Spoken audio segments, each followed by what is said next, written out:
Gamma है। Gamma क्या है? ये भी एक एनर्जी है, रे है, लेकिन ये बीटा से भी ज्यादा तेज ट्रैवल करती है, इसमें उससे भी ज्यादा एनर्जी होती है, ये उससे ज्यादा डैमेज करेगी। ऐसे ही एक्सरे। अल्फा पार्टिकल क्या है कि वो एक पेपर भी अगर लगा देंगे ना तो अल्फा पार्टिकल उससे गुजर नहीं सकता, वो आपको डैमेज नहीं करेगा। अब मैं बता इसलिए रहा हूं कि सपोज करो यहाँ पे कोई रेडिएशन हो गया, कोई रेडियो एक्टिव सोर्स है जो अल्फा पार्टिकल रिलीज कर रहा है। कौन सा पार्टिकल? अल्फा। अब मैंने बोला कि भाई यहाँ पे किसी ने ला के बॉम्ब गिरा दिया।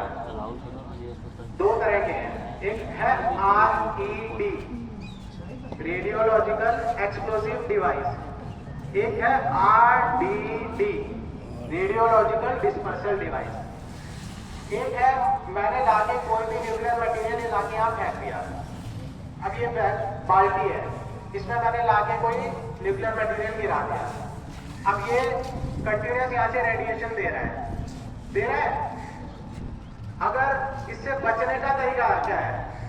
भाई अगर लोगों में पैनिक ना हो तो उसको पता तो होना चाहिए कौन सा पार्टिकल है, ये कितना डैमेज करेगा। तो जो अल्फा पार्टिकल है वो पेपर से भी रुक जाएगा, मतलब हमने अगर ये पहन रखा है तो हमें नहीं जाएगा, उसका कोई हमारे बॉडी पे इफेक्ट नहीं होगा। लेकिन अगर ये बीटा या गामा होगा तो क्या अफेक्ट नहीं करेगा? अगर मैं खड़ा रहूंगा तो मेरे शरीर से पास हो जाएगा, और मेरे शरीर से पास हो जाएगा तो मेरे अंदर के टिश्यू ऑर्गन इनको डैमेज कर देगा, और मुश्किल से अगर ज्यादा डोज ले ली तो 3 या 4 मिनट में ही मैं मर जाऊंगा। डिपेंड करता है कि वो कितनी रेडिएशन मेरी बॉडी पे आ रही है। तो अल्फा को क्या रोक सकता है? एक पेपर भी नहीं, ठीक है। लेकिन अगर हमने वो अल्फा पार्टिकल खा लिया, निगल लिया, हमारी बॉडी के अंदर चला गया, तो जब तक वो बॉडी के अंदर रहेगा जब तक वो डैमेज करेगा। और ऐसा भी नहीं है कि वो निकल जाएगा, कि जैसे हम इंजेक्शन करते हैं, भाई टॉयलेट करते हैं, बाथरूम में जाते हैं, तो वो उसके थ्रू नहीं निकलेगा, वो पार्टिकल अंदर फंस जाएगा और वो आपको मार के ही छोड़ेगा। तो जो मैंने बताया था ना, रेडियोलॉजिकल डिस्पर्सल डिवाइस, कि अगर कोई ऐसा बम ऊपर फाड़े और उसके पार्टिकल नीचे आके गिरे, अब वो हमारी किसी बॉडी में आके गिर गया, यहाँ पे आके रुक गया, तो फिर वो डैमेज करना शुरू कर देगा। तो वो है अल्फा पार्ट। बीटा गामा के लिए मैंने बता दिया, वो रेज है, वो वहां भी रखी रहेगी, तब भी हम यहाँ खड़े हैं, यहाँ पे भी डैमेज करेंगे। यहाँ से 1 किलोमीटर दूर चले जाएंगे तब भी डैमेज करेंगे, ठीक है। तो बीटा को रोकने के लिए क्या चाहिए? कोई भी प्लास्टिक की शीट अगर वो लगा दी हमने तो क्या है, वो रोक सकती है उसको, ठीक है। अगर किसी, ये मैं इसलिए बता रहा हूँ कि अगर कहीं ऐसा कोई एक्सप्लोजन हो और आपको पता चल जाएगा कि भाई ये जो है यहाँ पे बीटा पार्टिकल है, कोई रेडिएशन है उसकी, तो आपको ये तो पता होना चाहिए कि उससे बचने का क्या तरीका है। तो उसको एक प्लास्टिक भी अगर सामने लगा दिया तो आप उसकी रेज या रेडिएशन नहीं ले पाओगे। सेम गामा और इफेक्टिव है, तो उसके लिए हम लाइट यूज करते हैं। क्या यूज करते हैं? लाइट। आप एयरपोर्ट कौन गया?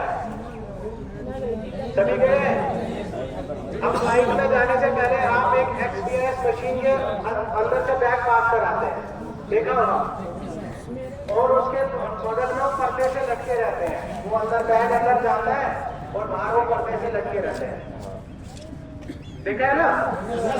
उसके अंदर क्या होता है? रेडियो एक्टिव मटेरियल होता है, और उसके बाहर आप देखना वो लेड के पर्दे हैं, कभी ध्यान से देखना, वो लेड के पर्दे हैं। वहां पे जो बंदा रहता है उससे आप पूछोगे तो वो भी बता देगा, ठीक है। वो 0.01 मिलीसीवर्ट तब भी देता है। वो लेड लगाने के बाद भी गामा जो है इतना उस समय से निकलता है। तो वहां पे जो बंदा रहता है वो 20 मिनट में अपना बंदी होता रहता है। कभी जाओगे ओ भाई अभी मत करवाओ, ओ भाई हेलो, अभी और करो, आ जाओ वापसी, अभी वापसी आ जाओ, बचने के तरीके मैंने बताए, अभी वापसी आ जाओ। अब मुद्दा ये है कि कैसे करते हैं।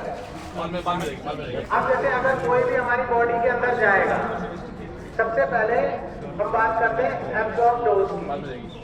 हमारे लिए कितनी रेडिएशन ठीक है, कितनी खराब है, क्यों? हमें लोगों को बचाना भी तो है। पड़ गए मेरे पास। अगर हम भी जाके बिल्डिंग में छुप जाएंगे, कंक्रीट वॉल के अंदर जाके छिप जाएंगे, प्लास्टिक लगा लेंगे घर में, तो क्या हम अपने आप को तो बचा लेंगे, लेकिन सिविल डिफेंस आप लोगों का काम क्या है? फर्स्ट रेस्पॉन्डर हो, आपको कम्युनिटी के, हमसे पहले तो आप ही जाओगे, तो आपको पता तो होना चाहिए कि मुझे अंदर जाना चाहिए नहीं जाना चाहिए, कितनी देर तक अंदर काम करना चाहिए।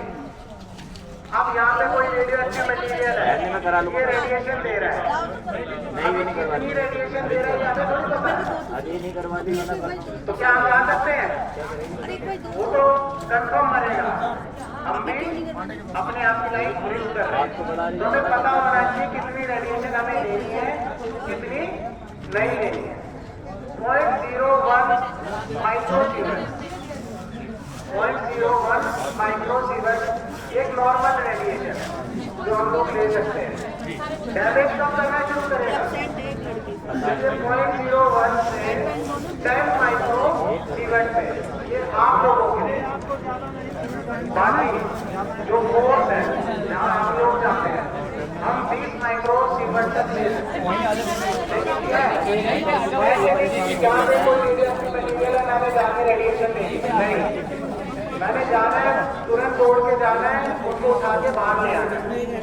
इसमें सिंपल प्रिंसिपल काम करता है TSD का, टाइम, डिस्टेंस, ये दोनों जो है इसमें बहुत काम करेंगे। आप किसी भी रेडियो एक्टिव मटीरियल है, अगर वहाँ पे ज्यादा देर खड़े रहेंगे तो रेडिएशन का एक्सपोजर क्या होगा? ज्यादा होगा। और अगर आप उसी जगह पे कम देर खड़े रहेंगे तो एक्सपोजर क्या होगा? कम होगा।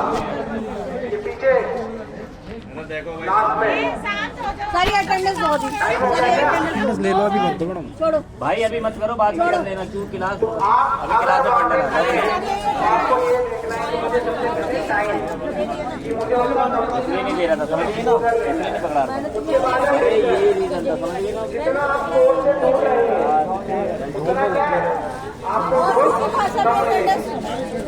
तो ये यूनिवर्सिटी लोग फंक्शन होता है। जैसे सपोज करो मेरे यहाँ से बाल्टी जो है ये 3 फीट पे है, अब मैं यहाँ खड़ा हूँ तो ये मेरे को 100 माइक्रोसीवर्ट दे रहा है, ठीक है।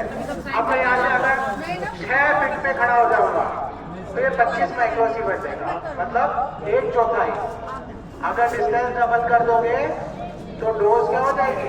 1/4 कम हो जाएगी, ठीक है। ये प्रिंसिपल है। अब इसमें 3 चीजें हैं।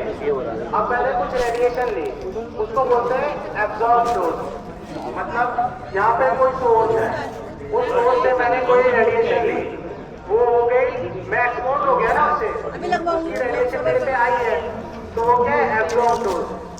उसके बाद है एक इफेक्टिव डोज, मतलब मैंने जो रेडिएशन ली है उस रेडिएशन ने मेरी बॉडी पे आने वाले समय में, कोई जरूरी नहीं कि वो आज से 10 साल बाद वो कैंसर बना, 10 साल बाद मेरी आने वाली नस्ल पूरी गंदी हो जाए,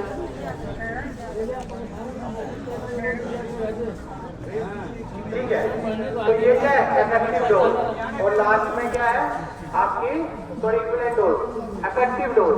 इफेक्टिव डोज में क्या है कि हमारे जो ऑर्गन्स है, किडनी, लीवर, जो हार्ट है, इस पे वो कितनी डोज इफेक्ट कर रही है, उसको बोलते हैं हम इफेक्टिव डोज।